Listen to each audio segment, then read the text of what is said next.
Bryce Whitfield extended his foot just far enough across the wet Chicago sidewalk, and the cinnamon roll Nia Bennett had saved 3 days to buy hit the dirty puddle with a soft, final sound. He looked down at it, looked up at her, with a smile that had never once been told no, and he said the words slowly, like he was tasting each one.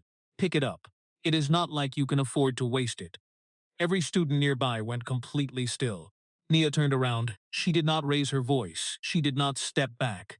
She looked directly at Bryce Whitfield and said, quiet enough to cut, "Does humiliating others actually make you feel stronger?" The smile left his face, just like that. Gone. She was 12 years old, standing over a ruined pastry in a dirty puddle, and she was the only person on that sidewalk who was not afraid of anything. Before we continue, comment what time you are watching and where in the world you are from. And don't forget to subscribe because tomorrow's story is one you simply cannot miss. Chicago in October has a particular kind of beauty that rewards people who move slowly enough to notice it. The maple trees along North Dearborn Street turn a shade of amber that looks almost painted against the gray of the lake sky. The wind off Lake Michigan carries the smell of roasted chestnuts and coffee from the cart vendors near the Magnificent Mile, 3 blocks east, and the entire city hums with a productive, purposeful energy that seeks equally standing on any given corner on any given Tuesday afternoon. That hard work and dignity means something in this place. Chicago has always been a city of extraordinary contradictions, of world-class architecture built alongside persistent, documented inequity, of deep civic pride carried in its chest as deep civic wounds that have never fully healed. It is a city of neighborhoods that sit 15 minutes apart by car and operate as though they exist in entirely different countries, each with its own economy and its own social physics, and its own understanding of what is possible for the people born inside it. The Dan Ryan Expressway has been called, by people who study these things, one of the most effective racial dividing lines in the history of American urban planning. It was built the way it was built on purpose. The children attending Lincoln Academy on North Dearborn had grown up on the north side of that dividing line, and most of them had never been asked to think about what that meant.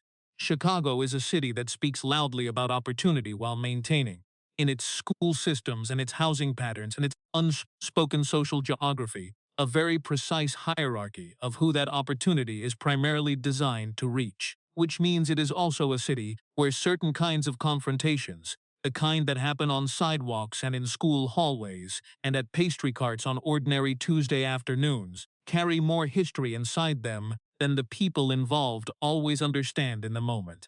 Lincoln Academy sat on the north end of Dearborn, in a building that had been a private school for just over 100 years, with stone pillars and iron fencing and ivy that had been growing on the east wall since before the parents of current students were born. Senators had walked those hallways. Federal judges had learned to read in that building. It was the kind of institution that produced its alumni the way a forge produces steel under sustained pressure and with the expectation of a particular outcome.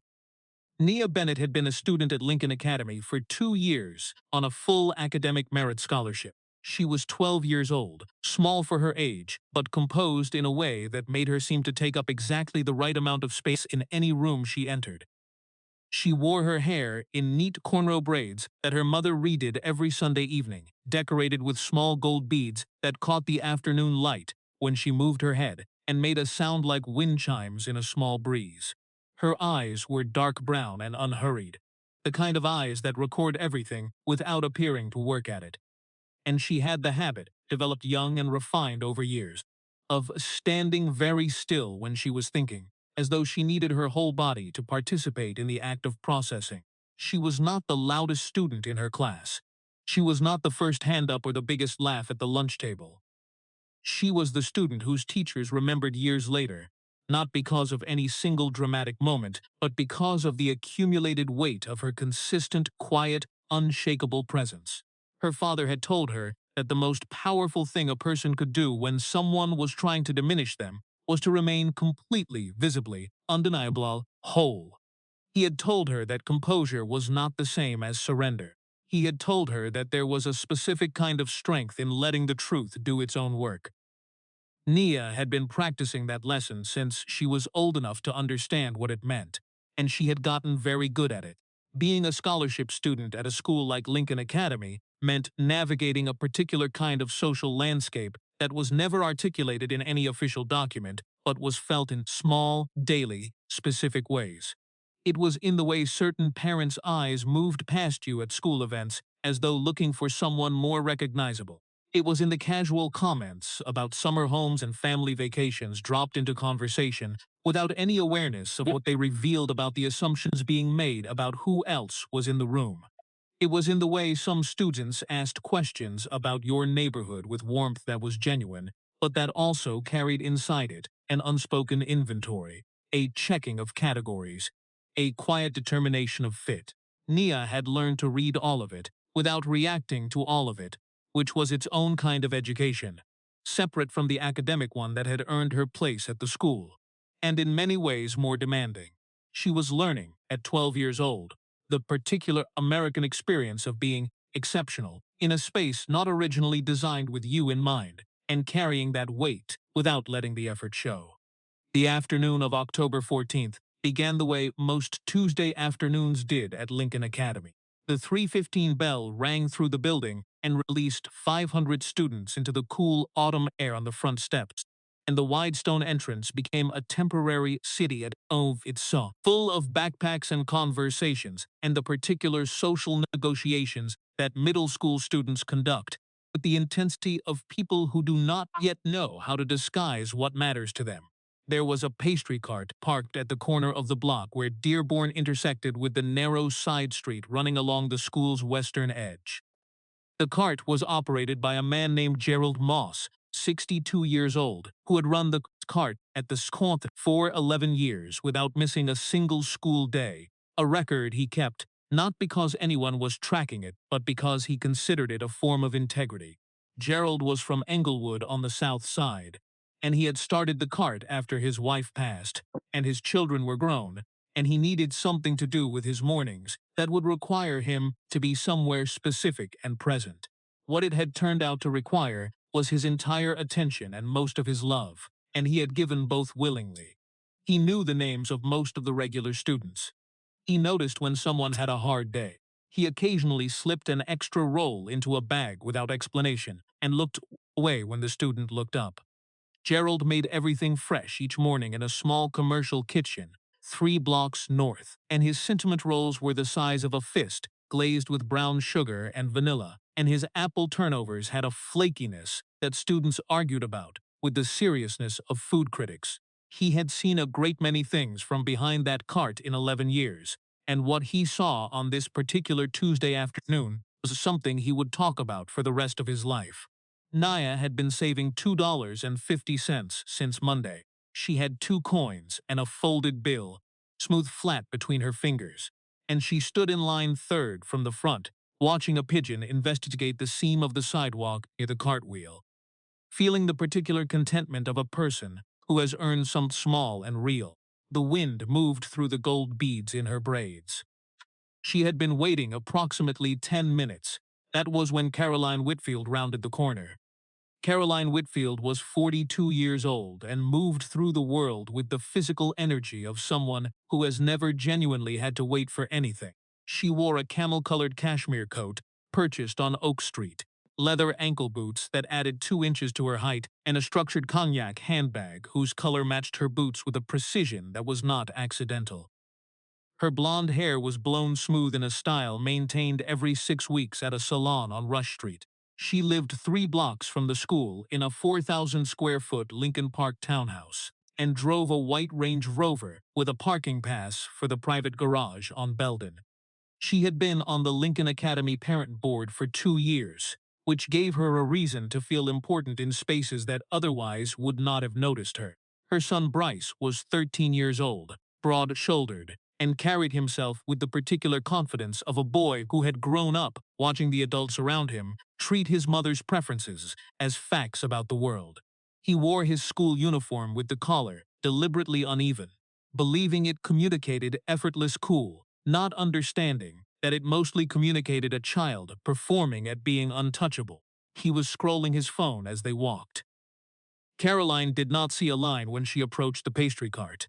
Or rather, she saw the line the way she processed most inconveniences, as something that applied to people who were not her. She placed her hand on Bryce's shoulder and steered him toward the front, stopping just behind Naya with the body language of someone who has arrived at their destination and expects the current occupant to recognize the transition. "Move aside," she said pleasantly, the way a person speaks to furniture they need to shift. "We are in a hurry." Nia turned around. She looked at Caroline Whitfield for exactly the amount of time it took to understand the situation completely, which was approximately 3 seconds. She took in the coat, the bag, the lifted chin, the particular angle of shoulders that communicate a person who expects the landscape to adjust to their position. Then she turned back toward the cart. "I have been waiting here for 10 minutes, she said. Her voice was even and unhurried. "The line starts behind me." Caroline's voice sharpened. "I beg your pardon. The line starts behind me," Nia repeated.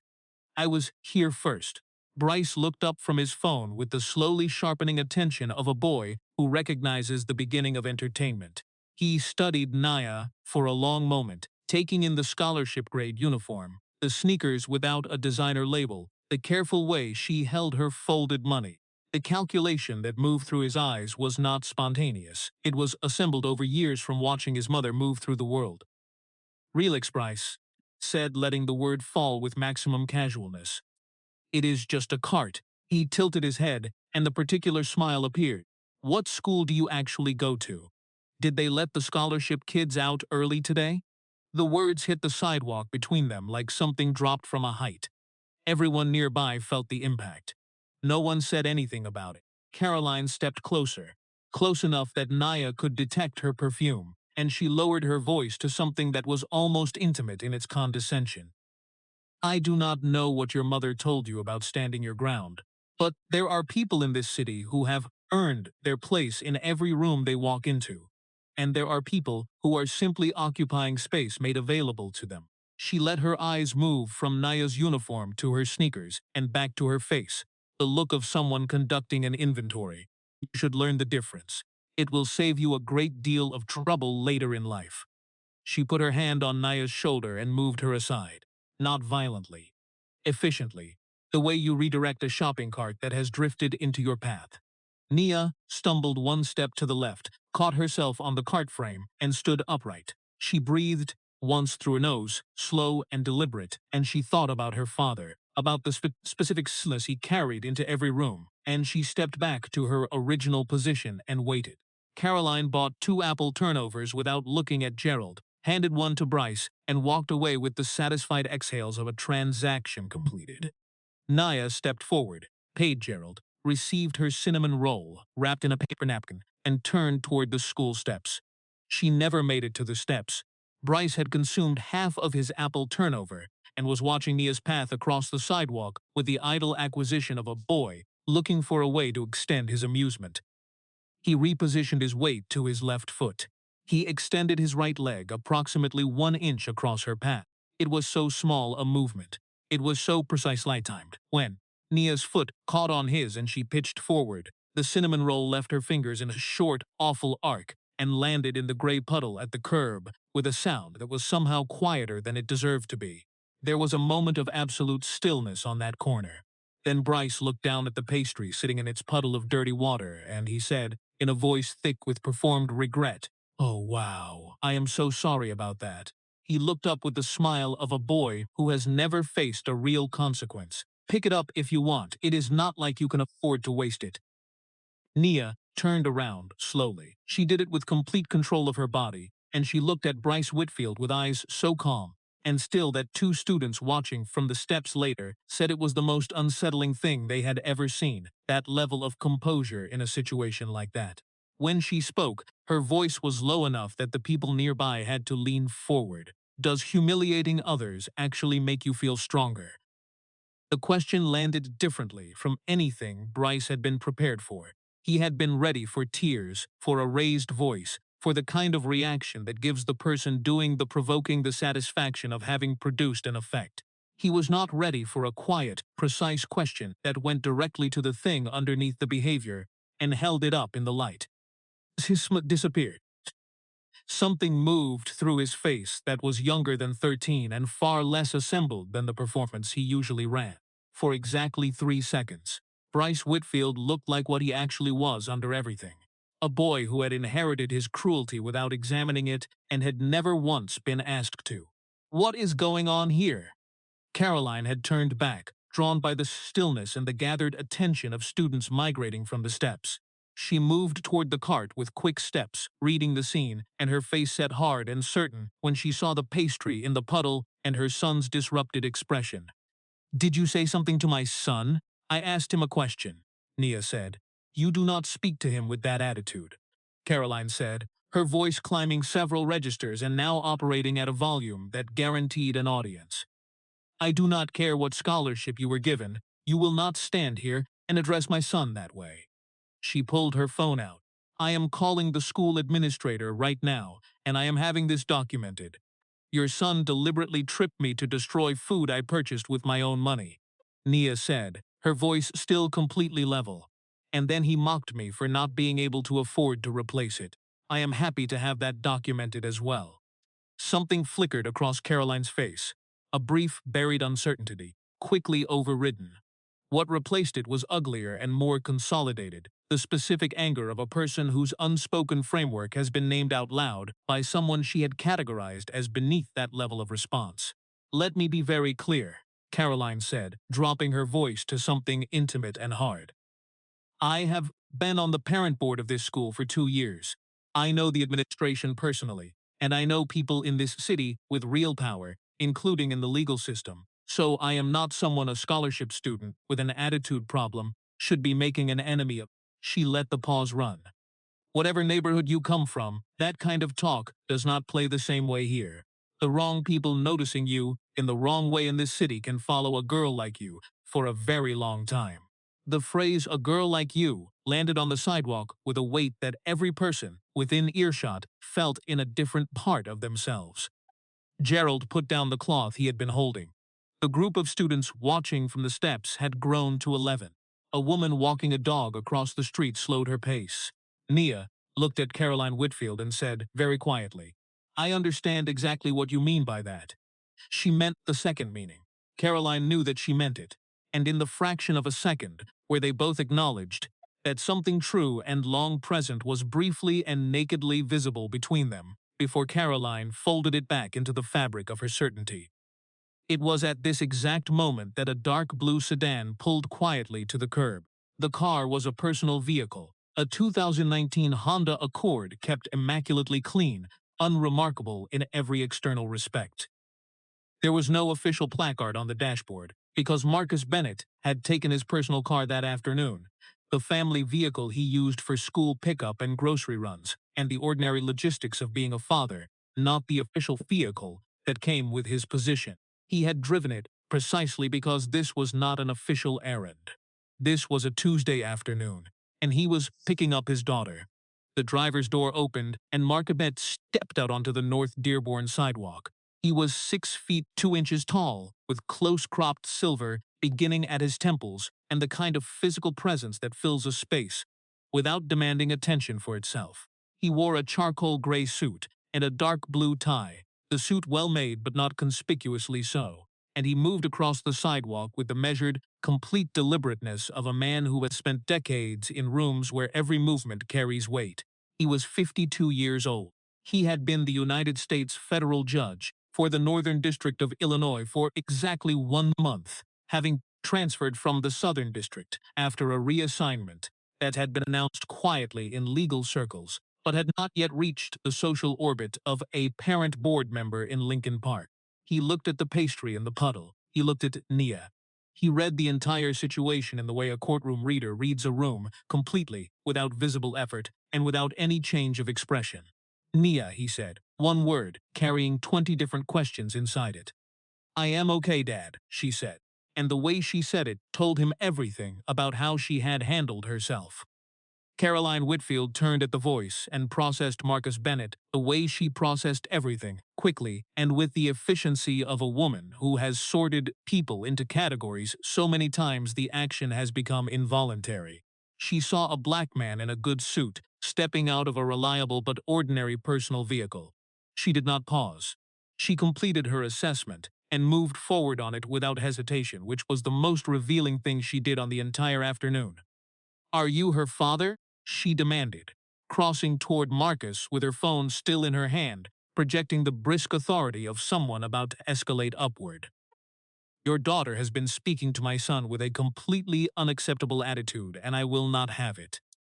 I want a conversation with the school administration today, and I want you to understand clearly that my husband is a senior judicial clerk for a federal judge in this district.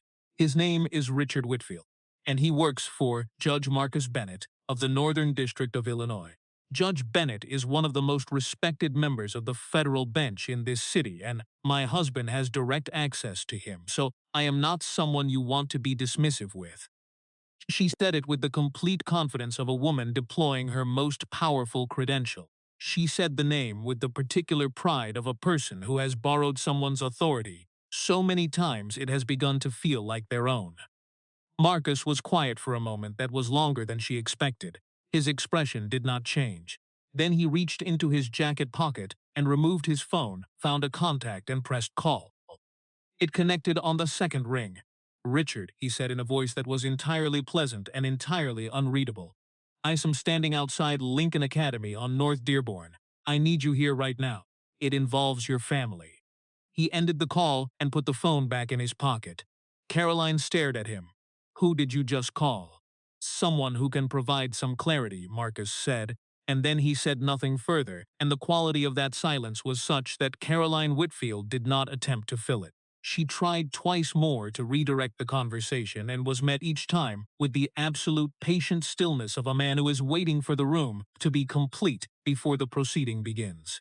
Bryce had stopped performing entirely and stood slightly behind his mother with the posture of a boy who senses through some animal instinct that the physics of the situation have shifted in a direction he cannot yet calculate. Gerald at the pastry cart was wiping the same section of countertop for the fourth consecutive time. The gathered students now numbered 14. The woman across the street with the dog had stopped walking altogether. Nia stood beside her father and looked at the amber leaves at the top of the nearest maple tree and thought about something he had told her when she was 9 upset from 1 years old, and came home upset from a party about something a classmate had said at the table. He had sat across from her in the kitchen and told her that other people's cruelty is almost never actually about you.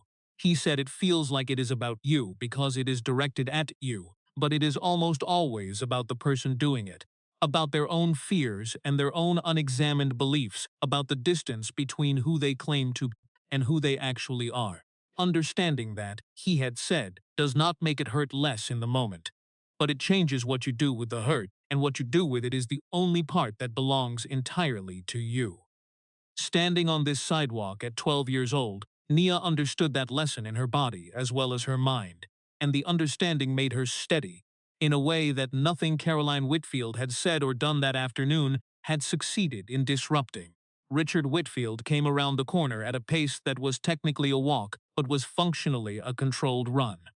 He was 45 years old, lean, with the slightly worn look of a man who works long hours in service of something he genuinely believes in. He had been at his desk in the federal courthouse, 4 blocks away, reviewing briefs for the following morning, when his phone rang with a number he would have answered at any hour, under any circumstance. He had not stopped for his coat. He came around the corner in his shirt sleeves, scanning the sidewalk with the calibrated anxiety of a person who has received a summons they cannot fully interpret and is trying urgently to determine the severity of what they are walking into. He saw Marcus standing at the corner. He saw Nia beside him. He saw the cinnamon roll in the puddle near the curb. And then he saw Caroline, arms crossed, phone in hand, chin at its customary angle of certainty. His face went through several expressions in rapid succession before landing on something that looked like a man watching the floor give way beneath his feet. "Rick." Caroline moved toward him immediately with the energy of someone who has been waiting for reinforcements. "Finally, tell this man exactly who you work for, because he does not seem to understand kind of, Caroline." The word came out flat and complete. Richard was not looking at his wife. He was looking at Marcus Bennett with the expression of a man standing before a fact he cannot negotiate with, the fact of who Marcus was and who Richard was, and what it meant that these two facts were standing on the same sidewalk on a Tuesday afternoon in October. Stop talking. Excuse me. Rick, I need you to. What happened next would be described differently by every person who witnessed it. Not because they saw different things, but because they each felt the weight of it differently, depending on what they brought to that corner with them. Richard Whitfield did not use violence. He did not raise his hand. He turned to his wife, and he shouted, with a force and an unmasked emotion that he had years keeping contained in the careful, professional composure required of someone who works in the federal legal system.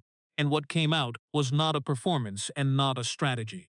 It was the sound of a man who has just seen, in one terrible moment, the full and unedited version of something he has been managing and minimizing and looking away from for years. Do you have any idea? Any idea at all what you just did? His voice filled the entire corner, cutting through the ambient noise of the street, like structural failing. You just used the name of my judge, my boss, the man I have worked for every single day for the past 7 years, as a weapon against his daughter. You are standing in front of him right now. This is Judge Marcus Bennett, Caroline. This is the man I told you about on my first day when I came home and said I finally understand what it means to work for someone who actually believes justice applies to every single person equally. This is that man. And you stood on this sidewalk and told him you would use his own authority to have him removed. Caroline Whitfield's face had gone completely white. The hand holding her phone dropped slowly to her side.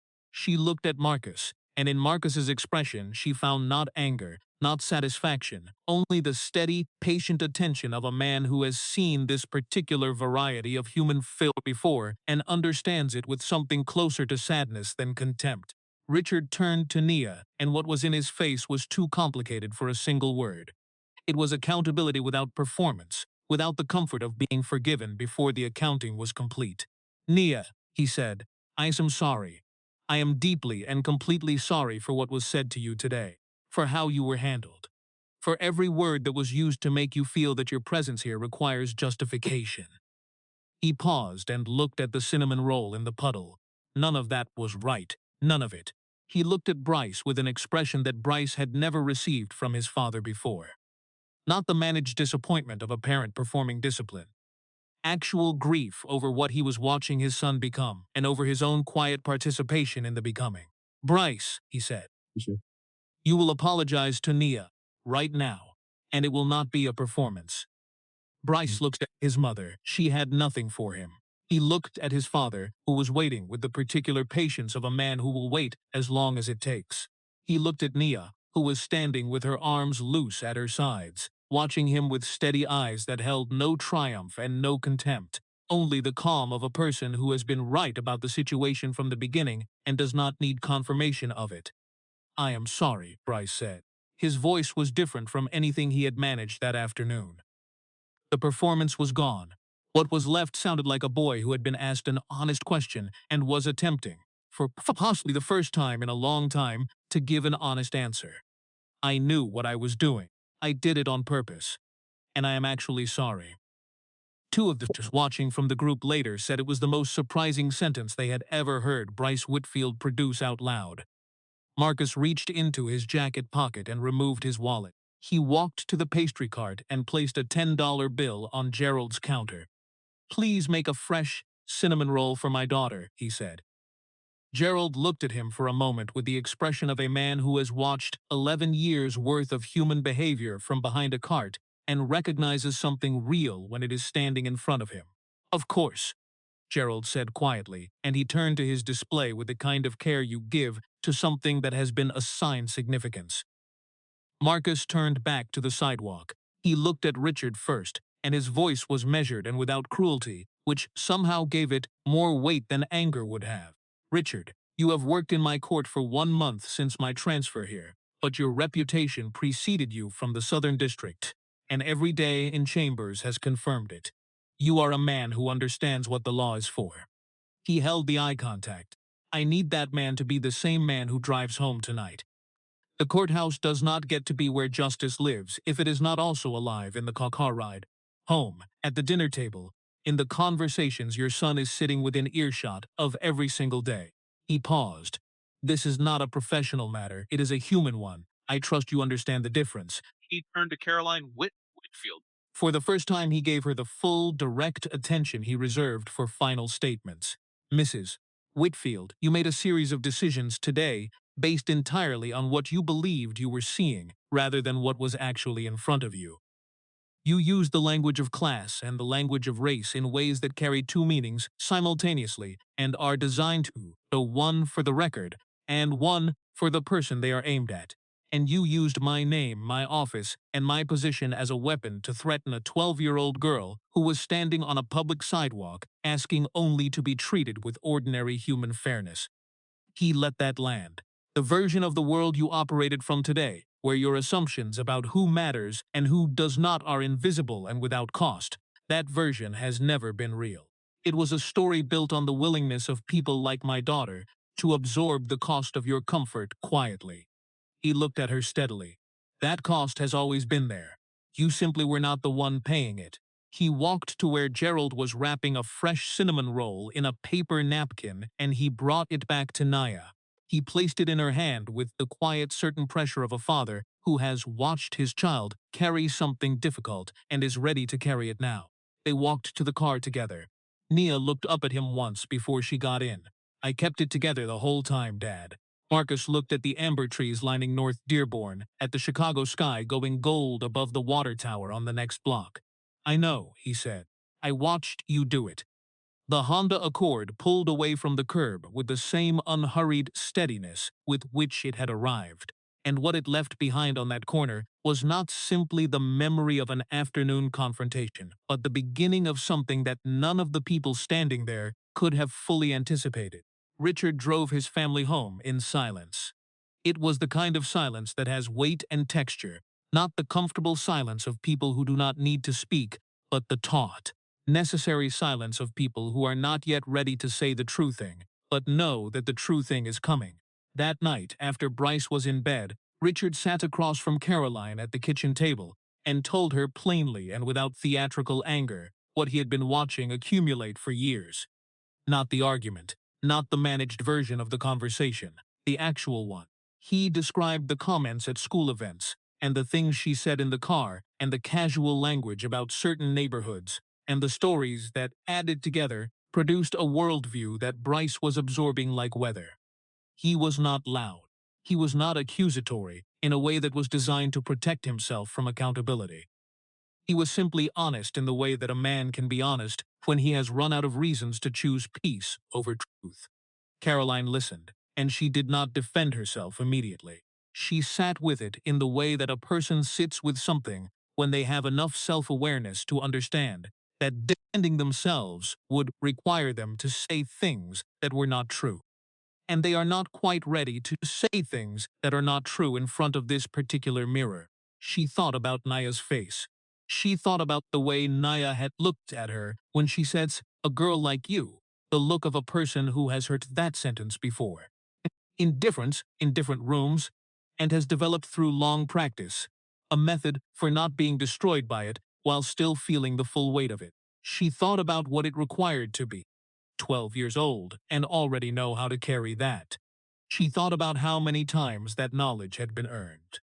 She thought about whether she had ever in her life asked herself what it cost another person to remain composed while she was comfortable. The answer was very clear. She had not asked because it had not occurred to her that there was a cost, because she had never been the one paying it. What Richard proposed the following weekend was not a dramatic gesture. It was something quieter and more demanding than drama. He had spoken to a colleague who connected him with two organizations, one a residential shelter for children in temporary housing on the west side near Garfield Park, the other a community center on the south side near Bronzeville that provided daily meals and services for elderly residents who could not leave their homes independently. Both organizations were chronically underfunded and chronically in need of people who would show up consistently, not just once for a photograph and a tax receipt, but every week, with their sleeves rolled up and their phone in their pocket. Richard had made a call, explained who he was and what he was looking for, and the woman at the children's shelter had said, with the weary precision of someone who has heard many well-intentioned offers, "The only thing we need is people who keep coming back." He told Caroline that he would be spending Saturday mornings at these places for the foreseeable future, and he told her clearly and without ultimatum, but also without the possibility of misunderstanding, that he would like her and Bryce to come with him. He did not frame it as a punishment. He did not frame it as a lesson. He framed it as something they needed to do as a family, and the simplicity of that framing was itself a kind of directness that Caroline had not experienced from him in a long time. She agreed, in the specific way a person agrees when they understand that the alternative is to become someone they do not want to be watching themselves become. Caroline Whitfield showed up the first Saturday in a camel cashmere coat and left 3 hours later with acrylic paint on her sleeve from helping a 7-year-old girl named Maya decorate a paper crown in the shelter's art room. Maya had chosen purple and gold and had applied both colors with the enthusiasm with what she is doing. And she had asked Caroline to hold the crown steady while the glue dried, and Caroline had held it for 11 minutes without once looking at her phone, which was longer than she had held her attention on any single thing in recent memory. She did not say anything meaningful on the drive home, but she came back the following Saturday, and the one after that, and she left the cashmere coat in the closet after the second week, and began arriving in clothes she did not mind getting dirty. She learned the names of the children at the shelter, and the names of the elderly residents at the community center, an 81-year-old man named Arthur, who had taught high school mathematics for 40 years and still did the newspaper crossword in pen. A woman named Dorothy, who had raised 5 children in a 2-bedroom apartment in Bronzeville and had opinions about everything and delivered them with the authority of someone who has earned the right to be absolutely certain. Caroline found herself looking forward to Dorothy on Thursday mornings, which surprised her more than anything else about the entire experience. She was beginning to understand, not from a lecture or a moment of public accountability, but from the quiet, sustained, irreplaceable experience of showing up and being present in rooms she had previously had no reason to enter, that the world she had been living in was a very small fraction of the actual world, that the people in those rooms were not abstractions or the subject of charitable concern. They were people with interior lives as complete and specific and dignified as her own, and the only meaningful difference between their circumstances and hers was a set of accumulated accidents that she had spent her entire adult life mistaking for evidence of her own merit. It took months. Real change, the kind that runs through a person's fundamental assumptions about the world, rather than sitting politely on top of them, does not happen in an afternoon. It does not happen in a month of Saturday mornings. It happens in the slow accumulation of small, repeated experiences that contradict the stories a person has been telling themselves, and it requires the person to be paying attention and to be willing to let the contradiction do its work, rather than explaining it away. Caroline was paying attention. By the following spring, she had resigned from the Lincoln Academy Parent Board and joined the actual working board of the Garfield Park Children's Shelter, not as a donor or a figurehead, but as the coordinator or responsible for volunteers, scheduling, and the liaison between the shelter and the City Housing Authority office downtown. She brought organizational precision and social access to that role that the shelter genuinely needed, and she began to understand practically and in real time the difference between using one's capabilities in service of one's own visibility and using them in service of something that is actually larger than oneself. It was not a comfortable understanding. It was a true one. It took months. Real change of the kind that runs through a person's fundamental assumptions about the world does not happen in an afternoon, and it does not happen in a month of Saturday mornings. But it began there, and it continued, and by the following spring Caroline Whitfield had resigned from the Lincoln Academy Parent Board and had joined the actual board of the West Side Shelter, not as a donor or a figurehead, but as a working member responsible for coordinating volunteer schedules and liaising with the City Housing Authority. She brought organizational skills and social connections that the shelter needed, and that she had previously been used to secure better table placement at charity dinners. She began to understand that capability and application are two different things, and that the difference between them is the question of who you believe deserves the benefit of your full effort. Bryce came to the shelter and the community center every Saturday morning without complaint, which was itself a form of complaint for the first 3 weeks, delivered entirely through posture and monosyllables and the aggressive absence of eye contact. He sat in corners with his phone. He answered direct questions from the children in the shortest possible sentences. He ate what was served without commenting on it, which was, from someone accustomed to having opinions about everything, a meaningful form of restraint. And then, on the fourth Saturday morning at the Garfield Park shelter, a 9-year-old boy named Andre sat down beside him on a ask-tick chair with a worn deck of cards, and asked, without preamble or calculation, if Bryce knew how to play rummy, which Bryce did not know how to play rummy. Andre received this information with the cheerful pragmatism of someone for whom the appropriate response to a knowledge gap is immediate instruction, and he taught Bryce the rules in about 4 minutes, and then beat him comprehensively 3 times in a row, while maintaining a running commentary on Bryce's strategic errors. That was, in its own way, the most direct and useful feedback Bryce had received about his own performance in any activity in recent memory. When it was time to leave, Andre told Bryce he was the worst rummy player he had personally ever seen, but that he was welcome to come back next Saturday and attempt to improve his situation. Bryce came back. He came back every week after that. He got better at rummy. He also got better at showing up, which a different and more important skill, and one that turned out to be learnable through exactly the kind of practice he had been getting without knowing. That was what he was doing. Something changed in Bryce Whitfield that nobody could point to as a single moment, because it was not a single moment. It was the aggregate of small, repeated experiences of being in a room where his family's address and his mother's handbag and the logo on his sneakers were simply not relevant information, where the only currency that the room recognized was whether you showed up and whether you were actually present when you did.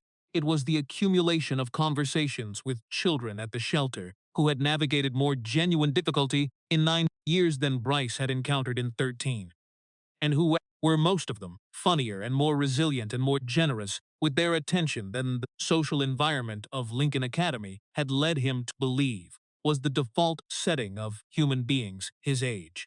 It was the specific experience, repeated across many Saturdays, of being in a room where he was not impressive, where his usual methods of establishing status were simply unavailable to him, and discovering that the room continued to function perfectly well without his status having been established, and that he was, in fact, more comfortable in those rooms than in the rooms where his status was the primary subject.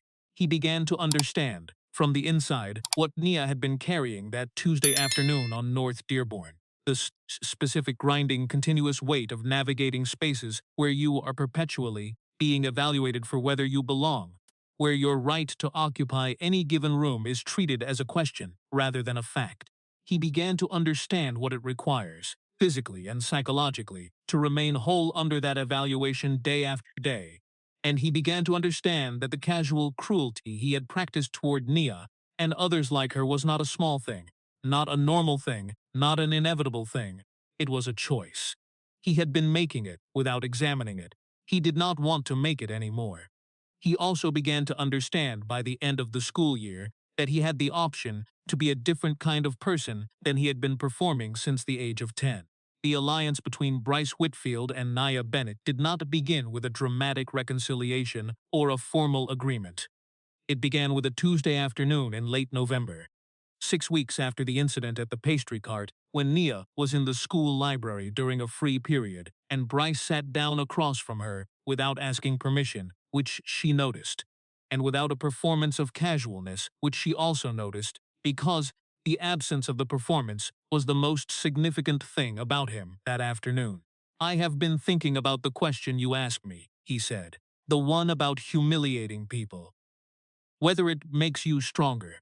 He looked at the table surface for a moment, then back at her. I think I was doing it because I was genuinely afraid of people being able to see that I am not actually impressive on my own, without the things I have been handed. And you reminded me of that because you are actually impressive, on your own terms. And you do not seem to need anyone to confirm it for you. He paused. I am not saying this to get anything. I just thought you deserved to know that the question did not go away. Nia looked at him for a long moment with the patient, assessing a tension that he was beginning to recognize as her default mode of engagement with the world. Then she said, "What are you going to do about it?" It was the question that mattered. Not the self-analysis, not the confession, but the now what. Bryce sat with it. Then he said, I want to not let people get pushed around, the way you did not get pushed around. He looked at her. I want to know how to do that. Nia thought about this for a moment. Then she said, you start by deciding that other people's dignity is your concern, even when it is not your emergency. And then you just keep deciding that, every day, until it stops being a decision and starts being who you are. She closed her book. It is not complicated. It is just consistent. What followed was not a perfect friendship, because Bryce Whitfield and Nia Bennett were different people with different histories, and significantly different amounts of unlearning still ahead of them. But it was a genuine one, built on the particular foundation of a people who have seen each other clearly under pressure and chosen to be accountable to what they saw. They became, over the following months at Lincoln Academy, two of the most consistent presences when a student was being targeted for how they looked, or where they came from, or how they spoke, or what they wore, or what they could afford. They did not operate through drama or confrontation most of the time. They operated through the small, daily, socially unremarkable actions that actually change the temperature of a place over time. Sitting next to the student who was eating alone, asking a question in the middle of a group laugh that changed the direction of the conversation, saying quietly and directly to a person who had just said something designed to diminish someone else, that what they had said was designed to diminish someone else, and then waiting in silence for whatever came next. They had both learned, from different starting points and through different costs, that dignity is not defended by volume. It is defended by consistency, and that consistency, repeated long enough in a specific enough places, it eventually becomes the culture of that place. It eventually becomes what the place is. That was what they were working toward, and they both understood it clearly, and neither of them expected it to be finished before they graduated. Richard Whitfield had his own journey through those months. Quieter than Caroline's and less visible from the outside, but in some ways more demanding because it required him to reckon not with the spectacular failure of a single afternoon, but with the slow, accumulated failure of years. He was a man who had spent his professional life in the service of equal justice under the law. He had written briefs about equal protection. He had helped prepare arguments about due process and the dignity of every person before the court. He had worked for 8 years, across 2 districts, in rooms dedicated to the principle that what a person looks like and where they come from should have no bearing on how they are treated by the machinery of the law. And then he had driven home from those rooms and said nothing about the language he heard in his own house, had called it personality rather than prejudice, had decided that managing the situations was the same thing as addressing it, had chosen the peace of a household that was not actually at peace. What happened on North Dearborn in October had removed that option permanently. The problem was now visible in its full dimensions, and Richard understood with the clarity of a legal mind trained to be honest about what the evidence actually shows that he had been a participant in it through his silence. Not as culpable as the person who performed the cruelty, but not innocent. Silence, in the presence of a wrong, is its own category of wrong, and Richard Whitfield, who knew this about the law, had been slow to apply it to his own life. He was applying it now. It was not comfortable. It was true, and he had spent enough years in service of truth to understand that those two things are not always the same, and that when they are not, truth is the one you stay with. The lesson of this story is not the moment of exposure on that October sidewalk, as satisfying as that moment was for everyone who witnessed it. The lesson lives underneath the exposure, in what the exposure made possible, which was not triumph, but beginning. Caroline Whitfield did not become a different person because she was embarrassed in public. she became a different person because embarrassment on that particular afternoon, with that particular man standing in front of her, cracked open a door that she then had the choice to walk through or seal shut. She walked through it. That choice was hers, and it is the only part of her story that truly belongs to her. Bryce did not change because he was disciplined or defeated. He changed because a 12-year-old girl asked him a question that was honest enough, somewhere real, and then the world gave him enough new experience to build an honest answer. And Nia Bennett, who had been carrying more than her share of the weight of other people's assumptions long before that Tuesday afternoon, who had maintained her dignity with the composure that cost her something real, even when it did not show, went home that evening with a fresh cinnamon roll in her hand and her father's hand on her shoulder, and she was whole. She had been whole the entire time. That is the truest thing in this story. That is the only thing that was never in question.